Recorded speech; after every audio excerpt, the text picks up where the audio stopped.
This an all-out blitz. Real hard hits, them other podcast trash, we gon' make them all quit. We cover all the topics with intelligence and logic. I know you wanna score, but ID gon' stop it. We from Texas, so that mean that we Texans. Breaking down the X's and O's, our profession. No complaining, just training, you see the progression. They had a Pro Bowl for talk shows, we get selected. We gon' celebrate every win like a birthday. Ray J with the news, first with all the updates. Spin move on the competition, yeah, we juking them. You not really in touch if you not tuning in. This is Crenshaw, Briggs, and VT. We want the touchdown, we not trying to go for 3. And it's best if you get up out the street, cause them bulls out the pen and they bout to stampede.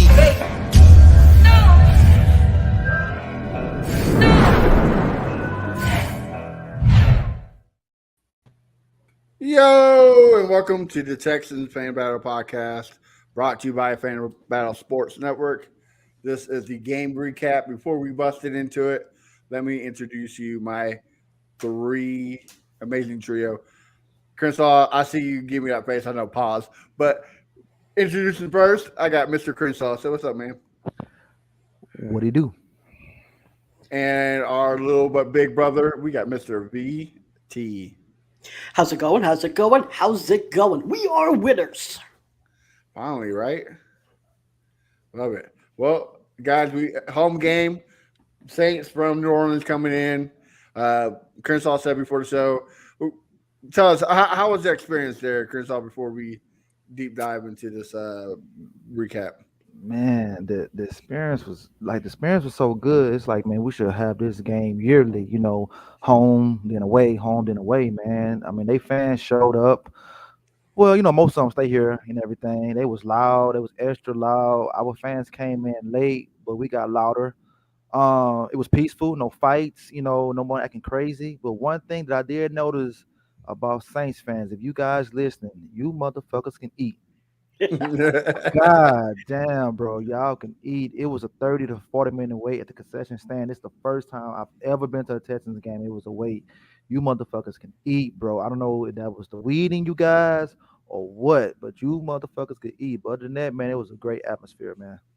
They had to eat their sorrows away. Something, man. Or they want us to eat them W's.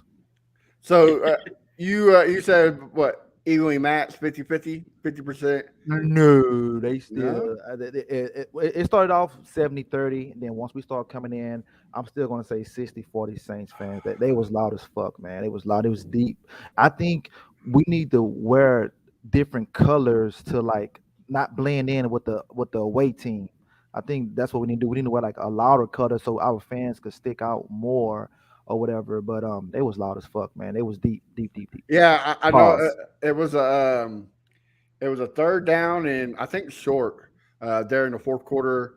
A couple drives before the last one. Even the announcer was like, "Saints fans are here, showing up." I mean, you can hear that they're being loud. So Texans fans, man, look, I'm tired of saying this. We got our franchise quarterback. We got our head coach. We're winning. Show up. It's not that hard. Buy tickets and show up. I mean, come on, support your team. We've finally got a winning product, and you're letting Saints fans out. Come on, bro. Like maybe because they expected this. I mean, it's still a rebuild, but they didn't expect for it to come together this quickly. And they was like, we'll wait a year when free agency next year, more money. Or maybe they was trying to let's see this year before I could believe in this team. And that's cool. That's cool. Hopefully later in the season or after the bye, fans start coming to the games. But we need to have that bit sold out like it was back in the day, like every seat just shoulder to shoulder up in there, man. I ain't gonna lie to you. After the Steelers game, I would be sold. I mean, regardless of what the Atlanta Falcon game was, the outcome, it proves to you that this is a different team than the past. Like this team can get on the field and throw some bows, right? Like this is the team that I want to come and watch. Like it's exciting. CJ Stroud, Dalton Schultz. Like I mean, come on, man. Like I don't know. I'm just disappointed on the rant, but forget that noise. Let's talk about the game. VT, man. You've been pumped all over social media. Can't wait to recap the game. So why don't you kick it off with us? Yeah, I mean, I think this is one of the games where I was literally looking forward to the next minute because it was that suspenseful. Just from an entertainment standpoint, it was very close game. You didn't know what was going to happen. There were some really awesome, amazing things that happened on offense. Let me just talk about some of those first. The rushing game took off because we started splitting carries with Singletary. That is one of the things that I am very happy about. I think Slowick took that to heart. I think he realized that he can't just feed Pierce just because he is the RB1. That he's got to give it to someone else that can work in this zone. And if you look what they did, they threw power runs for Pierce, and then they used zone runs for Singletary. Right? They even threw a carry to Boone. They even had Xavier Hutchinson up in there. I mean, it's really more like an RB by committee. No one is really an RB1. No one's really an RB2. It's like we'll see what works when you get there. It's the San Francisco offense of past when they didn't have a CMC. Everybody got the ball. I mean, I hope they continue that. I mean, just so people understand that they pretty much got the same amount of carries. Singletary got 12. Dameon Pierce got 13.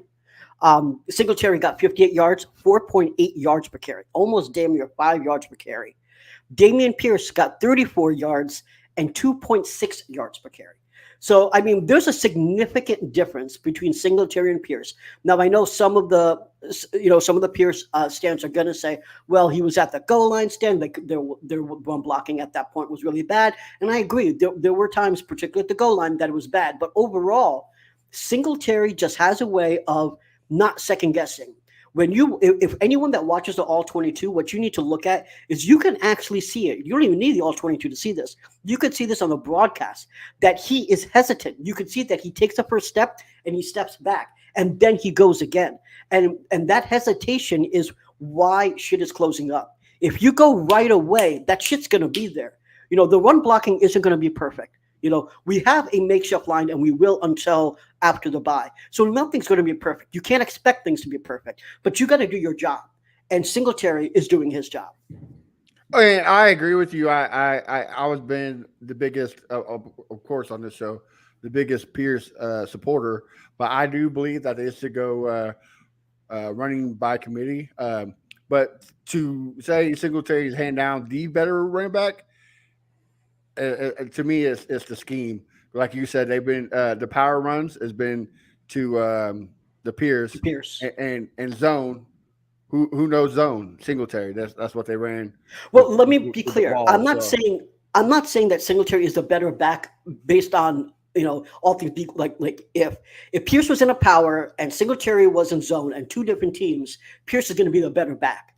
I'm saying that for this scheme, Singletary is the better back. Yeah, I can agree. I can get down with that. I just think, they need to hold down the power run to Pierce and quit trying to get him into the zone. Because every time they tried to do the zone, that's when he got 2 yards of carry, 3 yards of carry. When it was a power run down your throat runs, that's when he broke down the good, 7 yards to 8 yards. But Singletary definitely in the zone.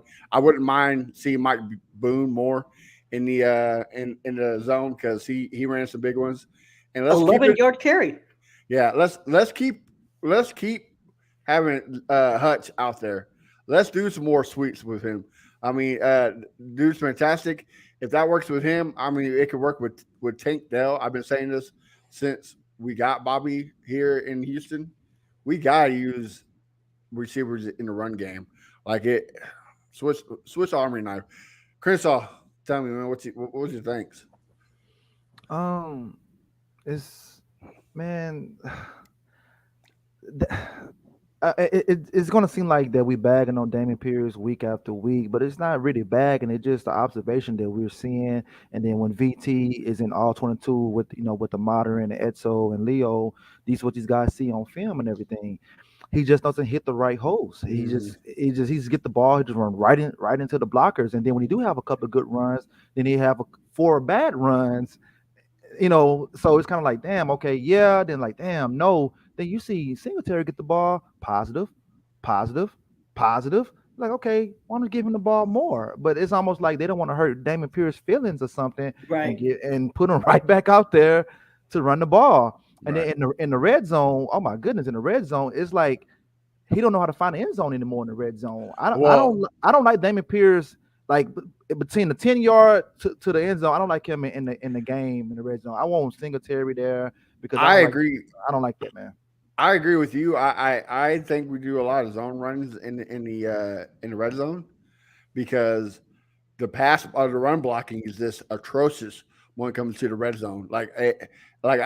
Pierce had some bad runs, but when it came to the red zone, that was all in the blocking. Like the guys Yeah. were 100%. BT's boy QT, like he gave up a guy right up the middle and stopped him.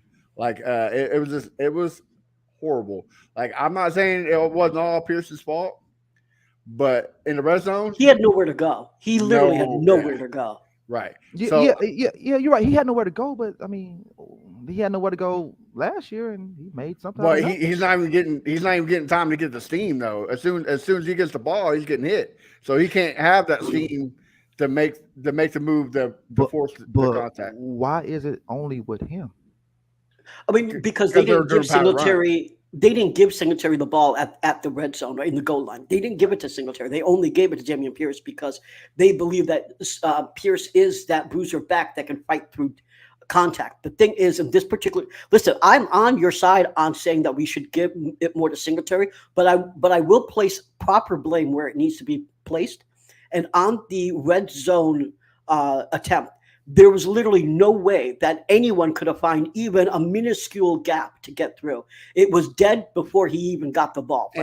And that's because they ran. The reason why Singletary's not getting no carries because they ran I formation power run instead of the zone blocking scheme where Singletary. I mean, which for a red zone, that's what you want to do. You want to use I formation. You want to use your fullback as your blocker to go through. Let's be honest. Howard is a great blocker, but when it comes to run blocking, he's not good, and he needs to get out of the guard position as soon as possible for the run game. Agreed. Now, passing game is a different story, but for the run game, he needs to get out of the guard position, and we need either Drew Scruggs or Patterson over there. But why keep running the same play if it's not working? I mean, they got in the backfield. Okay, don't run that shit again. Run something else. In the red zone, VT. I don't know if you had the numbers. What is our percentage in the red zone on touchdowns this season? Oh, it's we're bottom 5. And see, we leaving a lot of points out there. We leave a lot of points. We're literally last week. I didn't check this week because they're not updated for this week yet because it's just happened. But as of last week, we were 31 of 32. Like we are very bad in the red zone. One of the worst teams in the red zone, and it's crazy because I know the numbers you're talking about. It's from when we're 15 yards and in. Like that should be easy money, right? It is because typically you use a back to get you your points when you're in that situation, and we're having to rely on the pass now. Now obviously everything is compressed. When you get there, they're pretty. I don't care what type of zone you're in. You're pretty much in man press match. Whatever you want to call it, you're on what your one-on-one matchups. There is really no zone. And when you have good corners like the Saints have, you really have to rely on the run.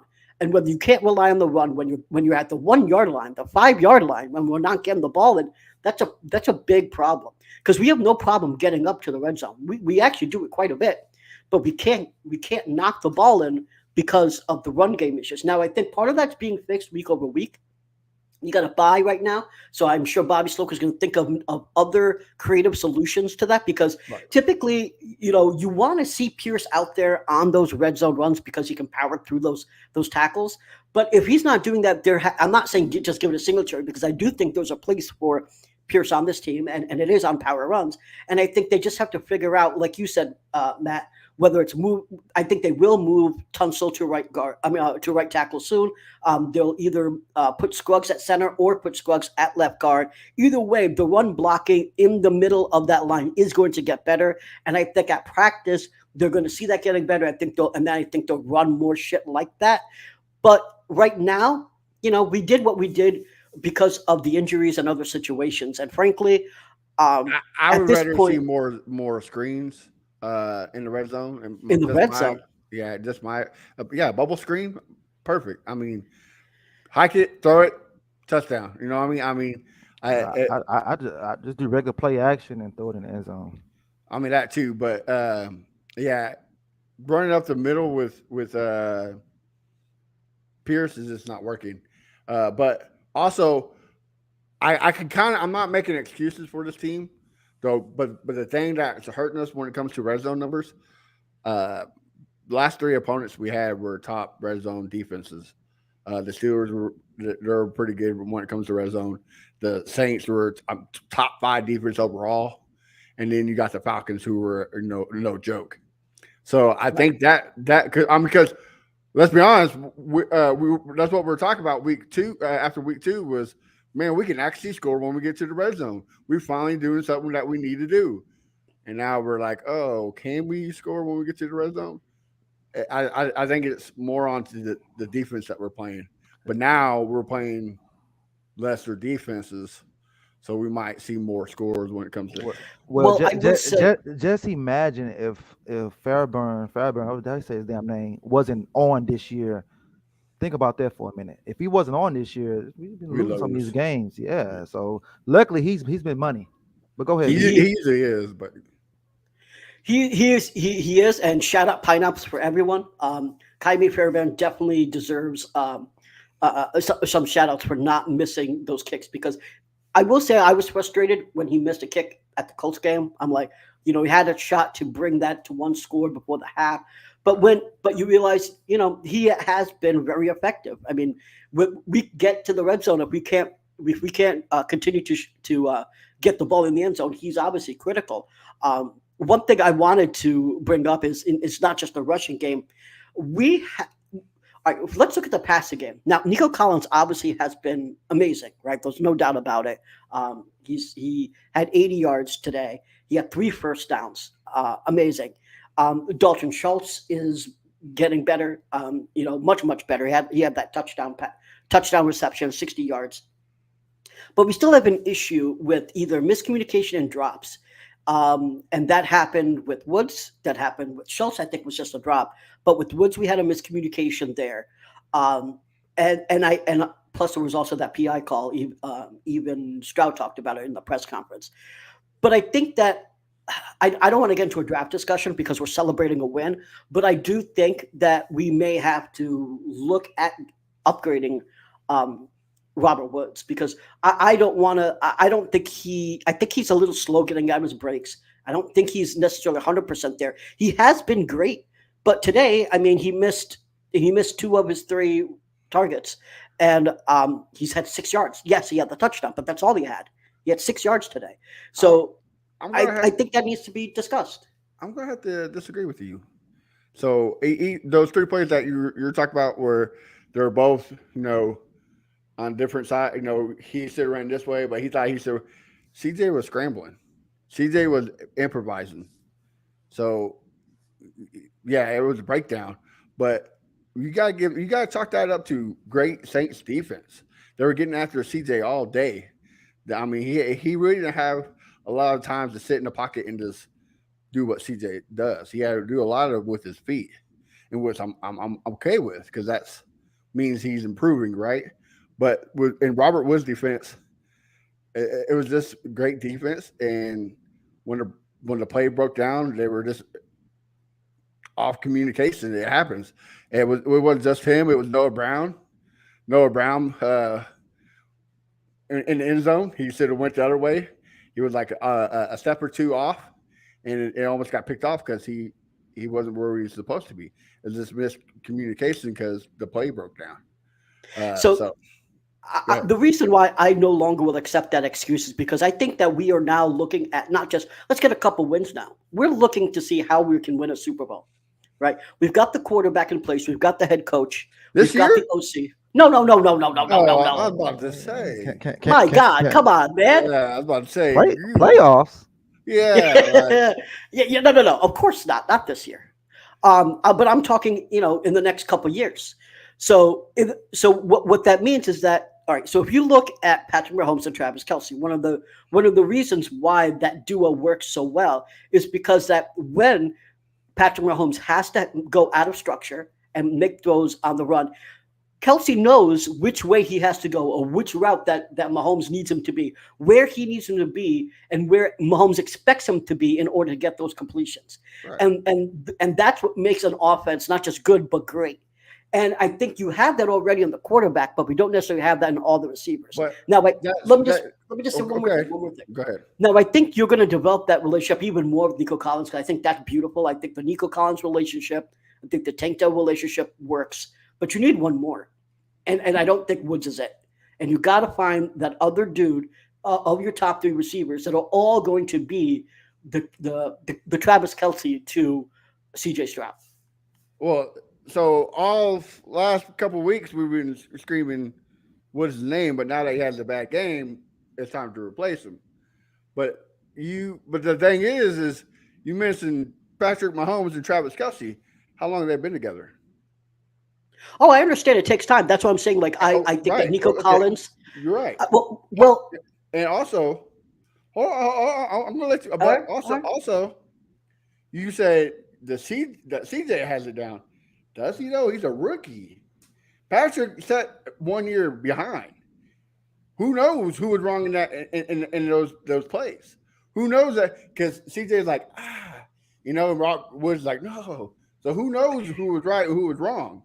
So it could be Woods, it could be CJ, but CJ's still a rookie quarterback when it's all said and done. It's still their first year together. And once again, I know you said you're not going to use that excuse, but like you've been promoting all week, this is the test. This is the best defense we played. It's a top 5, easy. If not the best defense in the league. And I think they did pretty well. I mean, almost 200 yards. I wish 200 touchdowns.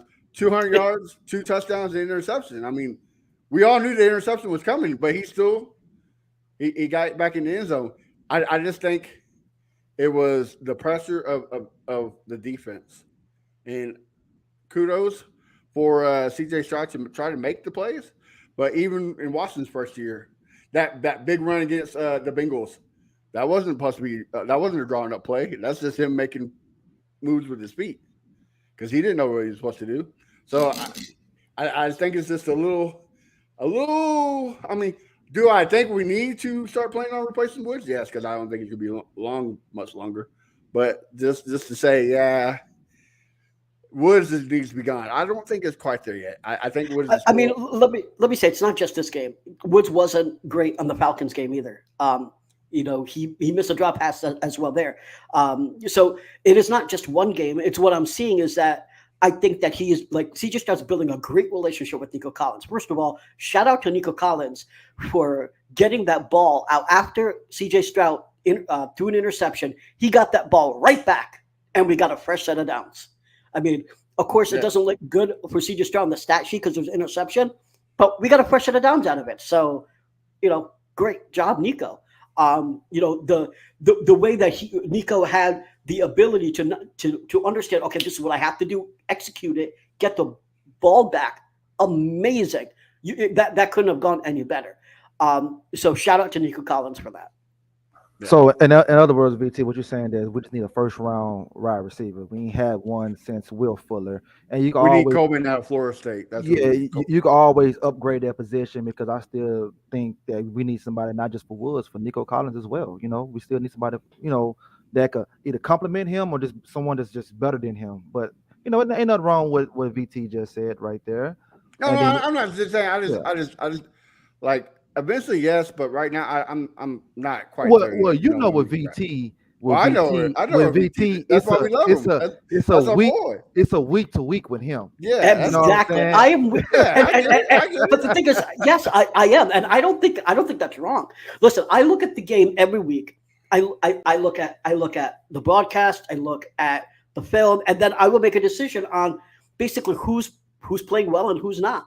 And Robert Woods, was he great in the beginning? He was a safety blanket that CJ Stroud needed when Dalton Schultz didn't show up. Dalton Schultz is showing up. And Robert Woods is no longer necessarily needed to be at that safety blanket. Now you have to ask your questions like, what role does he have? If you look at today, he's obviously taking up a spot right there. He only had 3 targets. What is he providing if he's only having 3 targets for the entire game? And only one, yes, one is a touchdown, I get it. But it's only 1 catch. So, you have to look at yourself, look at the game, not as yourself, but look at the game and say, yes, we have Robert Woods. We have him on contract for next year. But what is he doing for the win? How is he helping us? Nick needs some credit for the Cashman trade, in my opinion. Yes, Ron, thank you for your super chat. We appreciate that. We agree. We'll be, trust me, we'll be getting. Yeah. Thank you, Nick. I'm gonna have to say thank you, Nick. We'll be getting into that. But to hurry up on that, so we can move on. Yeah, I agree with you, but also I am taking account for that. It's one of the best secondaries that we played. It's one of the best defenses that we played. I mean, same, like you said, the Falcons. Falcons were one of the best secondaries we played. So it's going to cause fits, especially for a 1-year duo. It's going to take some time. But what is not being praised? His run blocking. Woods is a run blocker. A lot of the zones, he's making some good blocks in the zone blocking. I mean, we've been preaching all these receivers; they're all doing it. Woods is leading the charge. So, I'm not going to say leading the charge. Has he been doing well? Yeah, he's doing pretty well. He's missed some blocks, so don't get me wrong. Has he been doing well? Yeah. I'm not going to have an anti-Woods agenda here. All I'm saying is that you always try to upgrade your team, and you're seeing how a young, healthy Nico Collins is kicking ass. You're seeing how other receivers, when Tank Dell's healthy, he's kicking ass. No, even Noah Brown, who I would kind of was iffy with. But when someone starts getting older, I'm saying it's. I mean, listen, he performed today, right? I mean, he definitely performed today. So he had one less catch than one more catch than Woods. I mean, but it was yards though. I mean, he had nearly 40 yards. So, I mean, the whole thing is that we're not just talking about the number of catches or receptions, but how did that impact? That set him up for scoring points. He caught a deep pass. When you're doing that, yeah, you're more valuable to me than someone that's catching 6 yards. Okay, love it. Well, let's get on. Very, very fair. I agree. All right, well, let's move to our new segment.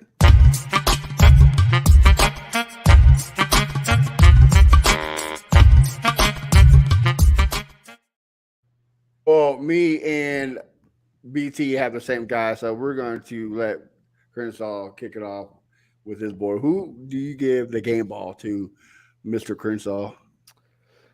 Man, they was testing him all game. He looked bad in the first half, but players fuck up. So I'm gonna get a game ball to Steven Nelson. Got the interception at the end. Even if he would have got the interception, we still win the game. Actually, it would have been better if he did get the interception because we'd have had the ball up further. But I'm gonna get a game ball to Steven Nelson, and also I'm gonna get a game ball to CJ Stroud as well, because I like how he took the lick, came back, paused, and he just looking like a 5-year vet out there. And this guy is impressing me week after week. Same with Steven Nelson's impressing me week after week. And I just can't get enough of the guy. Pause again. He just been playing like he's just playing just out of this world, man. I just don't get it, man. He's playing out of this world, and he's making a lot of non-believers believers, especially Texans fans too. So I'm glad that a lot of Texans fans is getting on board, and I'm glad we got this other guy out of our system. And let's go. All right, BT. I'll let you kick it off. What you got? Yeah, Blake Cashman. Blake Cashman was insane this game. He looked like Jalen Petrie normally looks, and I want a linebacker to be able to do this. He led today in tackles. He had two tackles for loss. You're seeing on the screen right there a QB hit and 2 pass breakups. 2 big pass breakups. Yes, very, very big. I mean, these aren't small little plays here that the stat sheet does not really tell the story. You watch this game, and you will see that he was literally all over the field making tackle after tackle after tackle. Other dudes were missing tackles, and he had to come and save their ass. This is what Jalen Petrie was doing last year. And now we have Blake Pashman get up. So the super chat user, I forgot his name, Jerome Green. I just want to bring him again just because it was a super chat. Oops, sorry there. Jerome. Jerome, yeah, you're 100% right. I am. We keep doing the same thing. Go ahead. So I have been very, very a strong criticizer of Nick Caserio. Cashman was excellent. We got him for like a 6th-round pick. The Jets fans in Twitter Spaces were hating, and I was like, "Haha, we fleeced you!" Like, it's a 6th-round pick. It's like the dude's always hurt. I'm like, it's a 6th-round pick. If he makes like 5 good plays on the year, it's worth it. Yeah. And Cashman was definitely instrumental in winning this game. So my game ball goes to Big Cash Guy Cashman. I gotta think of a better name. Bling Cash, I don't know, but right now it's Big Guy Cash Money. It's Cash Money. It's just Cash Money. I mean, just all right, yeah, all right. Yeah. Play. You got to have a song drop after that, man. Right. Take it over for 99-2000. You got to have it drop, man. Yeah. Yeah. I mean, that's my guy too. Is Blake Cashman. Like I said, like BT said, he was everywhere. I even think he had a pass tip there at the line, but I don't know if he got credit for it.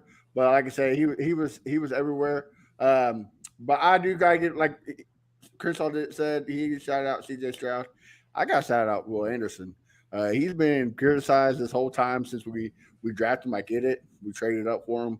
But the dude's been this whole, like, I don't know what he got injured the second half of the game. But what was that tackle's name? He was straight up holding him by the neck. It was like back when JJ Watt was playing. No. It looked like when VT's in the bedroom just holding her neck down, man. You know what I'm saying? But for real though, he's being held. He's setting a line for people like that Rankin sack. If Anderson didn't set the edge and move Derek Carr up up into the pocket, Rankins wouldn't get that sack. Oh, of course, Khalil Davis wouldn't get that sack. Is this? I don't want to say Cashman. Anderson is doing what he's supposed to, and that set the gap. Yes, it would be great if he has some more sacks, but he's putting pressure. He's getting quarterback pressures. That was gone last year. It wasn't even on the screen last year. Now we have somebody that's actually doing it. So, well, I will say he almost had 2 sacks. He was very, very close. One time Derek Carr just got the ball out as he was hitting the floor, right? And another time he just got the ball out just a click quicker than Anderson. But Anderson got back there. He just that was that Rankins sack. Like I was saying, if he didn't step up to the sack, Anderson would have got him. But instead, Rankins got him. You're exactly right. Yeah, Anderson's definitely doing his job. And the bigger part, the dude is making tackles for loss. He is a run stopper beast. Yeah. So that's what we need on this team. So, yeah. Well, guys, wise words of Crenshaw. I know he has a birthday party to go to. He has to go get crunk to it. So we're going to have to end it. So this wise words of Crenshaw, this is the worst part, is because it's the end.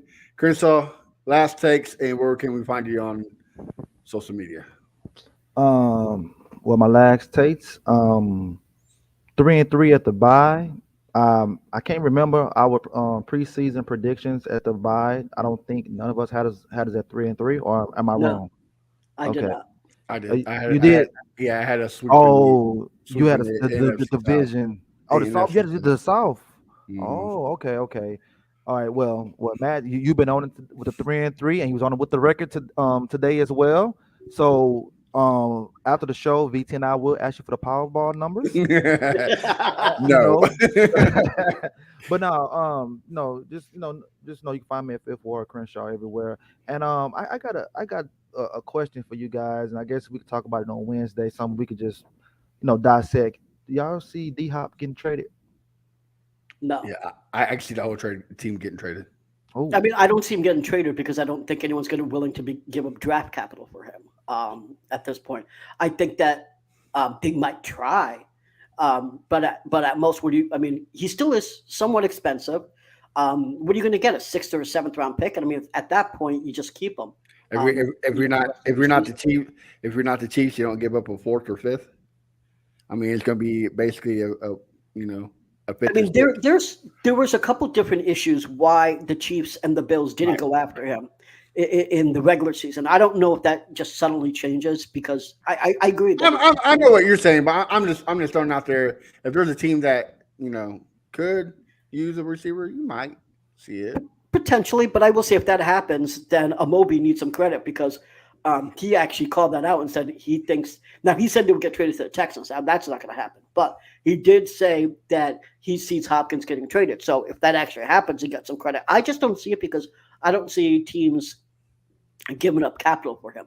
Now, with more injuries, that could change. All of the issues that we had before, maybe they just say, fuck it. Yeah.